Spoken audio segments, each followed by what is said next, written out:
วันนี้เนาะกับมาเบิ่งเท่าในหน่อยตัวนี้เพิ่นได้กินแตงโมโอ้เพิ่นได้กินยามใดนี่หวายของมักของแพงเพิ่นน่ะหวายเพิ่นยัดเข้านี่บ่แม่นธรรมดาเลยหวายพุ่นบ่แม่นยากน้อยเด้อพี่น้องเอ้ยหวายแซ่บเด้ออุ้ยพุ่นจะแกงวัวแกงหยังไผคนสิไปขอกินนำอะไรเด้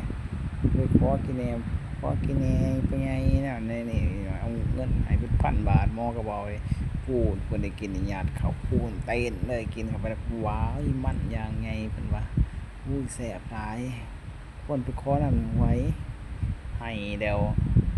เอาเงินให้เป็นหมื่นเพิ่นก็บ่เอาเด้เพิ่นบ่สนเด้เพิ่นเอากินเป็นใหญ่ขอแต่ข้อยได้กินว่าซั่นซะกินโอ้ยมันม่วนยังงักกินในเต้นโอ้จักฟ้อนจักเต้นนะครับเพิ่นได้กินแหน่นี่เลิกอีเน่เด้อนี่แต่ก็ยังห่วงอยู่ว่าซั่นซะสิขอกินขอหยังเพิ่นยังบ่ทันได้คือเก่า มาหลายคนนี่เป็นผู้แบบหวงของนี่จังหน่อยเนาะหวงแล้วก็แพงผมนะเบิ่งโทรศัพท์แล้วก็เบิดย้อนเพิ่นได้หน่วยแล้วเพิ่นแบบเบิ่งเมื่อยแล้วก็ทุบค่อนกลางดื้อนี่จังหน่อยแต่ว่าเบิ่งหยังนี่เบิ่งให้สุดแต่เพิ่นจังเฮ็ดนำหลังเด้